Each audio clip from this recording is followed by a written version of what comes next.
শুভ সন্ধ্যা সবাইকে আমন্ত্রণ জানাচ্ছি Dutch Bangla bank Bangladesh Premier League powered by Rocket co sponsor Nexus Pay এই ম্যাচে ঢাকা ক্যাপিটালস বনাম খুলনা টাইগার্স খেলা হয়েছে। আজকে দেখলেন খুলনা খুব স্বাচ্ছন্দ্যেই এই ম্যাচটা জয়লাভ করেছে এবং তারা প্লে অফসে তাদের জায়গা করে নিয়েছে। 6 উইকেটে একটা বিশাল জয় খুলনা টাইগার্সের। কংগ্রাচুলেশনস, অনেক অনেক অভিনন্দন খুলনা টাইগার্সকে এবং ঢাকা ক্যাপিটালসের জন্য পরবর্তীতে শুভকামনা রইল।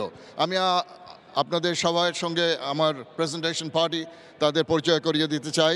Mister Mohammad Shah Alam Patwari, deputy managing director Dutch Bangla bank নিয়ে আছেন। তার পাশে mister Iftekhar Rahman, director BCB, chairman of the media and communications committee of BCB.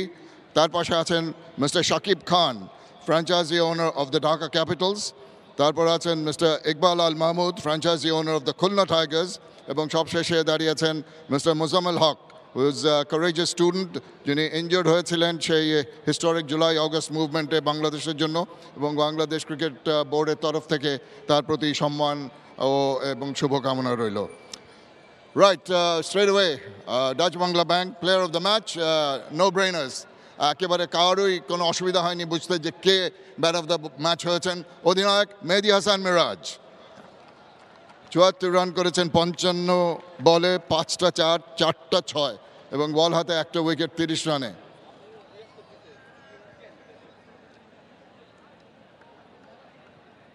Miraj ছবি তোলা শেষ হলে এর দিকে এসে আলাপ করি। Collecting the crest from the guests here.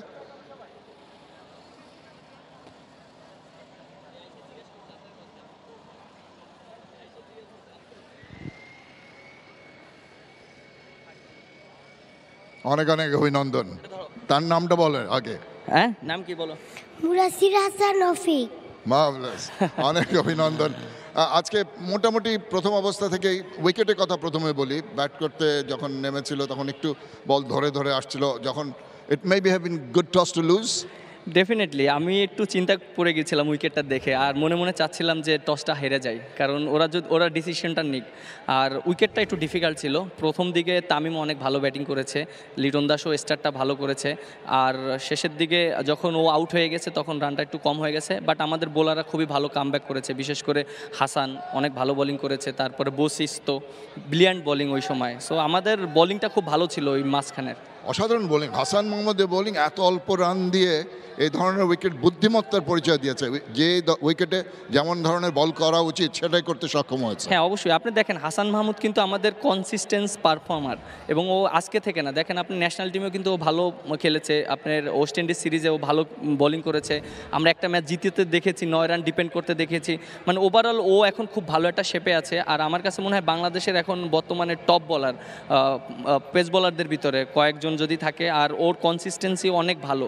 But এরকম একটা বলার যখন টিমে থাকে তখন ক্যাপ্টেনের অটোমেটিক কনফিডেন্ট থাকে। এবং ব্যাট করতে এসে মোস্তাফিজের বল যখন বাক খাচ্ছিল, the cutters were very effective. সেই জায়গায় প্রথমে একটু ধরে খেলতে দেখেছি আমরা, পরবর্তীতে ইউ রিয়েলি ওপেনড আপ। আমি অনেক নার্ভাস ছিলাম বিশেষ করে, কারণ আপনি দেখেন আমাদের do or die match, 126 run chase করতে যায়, 2টা উইকেট যখন আর্লি পড়ে গিয়েছে তখন আমি অনেকটা নার্ভাস ছিলাম। বাট ওইখানে একটা পার্টনারশিপ হতে একটু ইজি হয়ে গিয়েছে। হ্যাঁ, রস খুব ভালো একটা ছোট একটা ইনিংস খেলেছে। বাট তারপরে যখন রানটা কমে এসেছে তখন আমি চিন্তা করেছি যে না, এখানে 1-2 সিঙ্গেল খেলি এবং হাই রিস্ক ক্রিকেটটা না খেলি। এখন কিন্তু প্লে অফে বড় সব দলই ভালো খেলছে, টপ 4টা টিম। যেভাবে খুলনা টাইগার্স উঠে এসেছে, পেছন থেকে এগিয়ে আসা, এই মোমেন্টামটা নিশ্চয়ই ধরে রাখার চেষ্টা হবে। হ্যাঁ, অবশ্যই। আপনি একটা জিনিস দেখেন যে আমরা কিন্তু এমন একটা সিচুয়েশনে ছিলাম যে আমাদের প্রত্যেকটা ম্যাচই নকআউট সিস্টেমে ছিল লাস্ট ম্যাচ থেকে।